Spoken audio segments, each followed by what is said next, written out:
All right. So the story of the one with the guy with the nose that's all crooked like that, talking about this guy here. Okay. All right. It's hard to see just because it's a little bit dark, but his nose is a little bit crooked. So anyway, this would be a shaman's mask, a medicine man's mask. Okay. And what happened was there was a young medicine man and there was an older medicine man. The old medicine man was getting up in his age, and the young medicine man said, "Hey, old man, you know what? You're kind of losing a step. It's time for some young blood to come in." So the young medicine man says, "You know what? I think you need to step down." And the old medicine man says, "You know, I am getting older, you know, I understand. But tell you what, let's have a little competition. You beat me, I'll step down gladly, and the tribe is yours, and you can take over and you can lead the village as the spiritual leader." And the young medicine man says, "Okay, sounds good." So the old medicine man says, "All right, here's what I want you to do. I want you to move those mountains right over here in front of our feet." Young medicine man's like, "That's it? That's all you got?" "No, fine, okay, no problem." So he starts chanting and he starts, you know, going into his trance, and all of a sudden, sure enough, the mountains slowly start moving till boom, they're right there, right in front of him. Okay?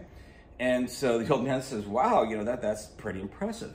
And so the young medicine man says, so the old medicine man tells the young medicine man, "Here's what I want you to do, okay? You pick a mountain for me to move, okay? And I'll see if I can do it a little bit faster than you do." And the young medicine man gets ready to turn around. He's like, "I want you to move those mountains." And before he could even finish turning, the old medicine man had moved the mountains right in front of his face. So when he turned, boom, it hit his nose and caused his nose to be all crooked, and therefore proving that the old medicine man still had some tricks up his sleeve and was still obviously a better medicine man. So it kind of put the young man in his place, but it's a fun story to tell. And that's what's cool about these masks, is that all of them have little cool stories about those kinds of things. Okay? Down here, all right, these are called Hopi Kachina dolls. All right?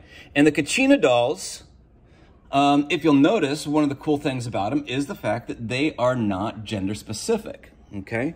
So they don't have any gender specific traits, now they're male or female or that kind of stuff. The Hopi Indians, which is where they get their name, they settled the area of southwestern United States, talking about Arizona, Phoenix, New Mexico, that kind of area.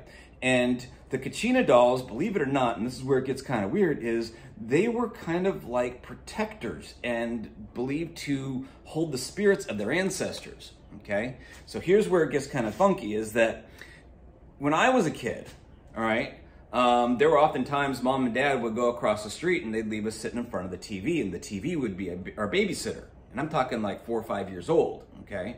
Now, granted, I did have an older brother that was 3 years older than me, so he was 7 or 8.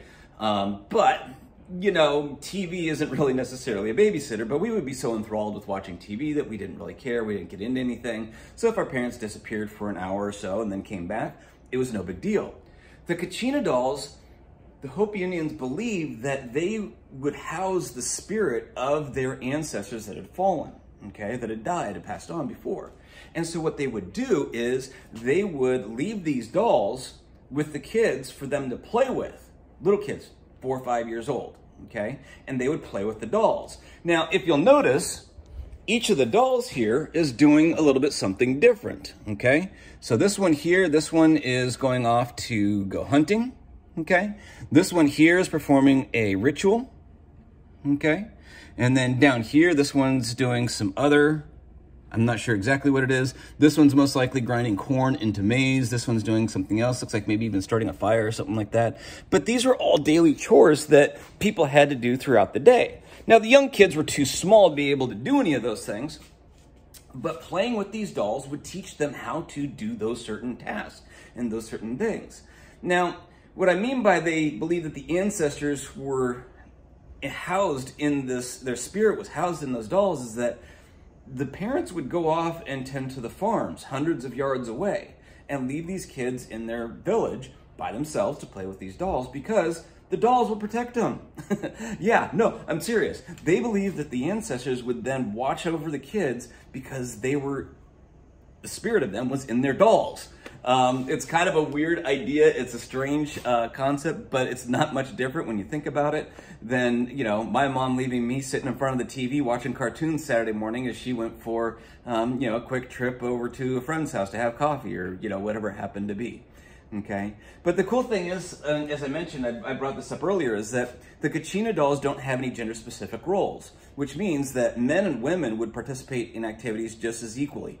Women would go on hunting expeditions, men would go tend to the farms, and so there wasn't really gender-specific rules. Everybody just kind of pitched in and helped out wherever it was needed.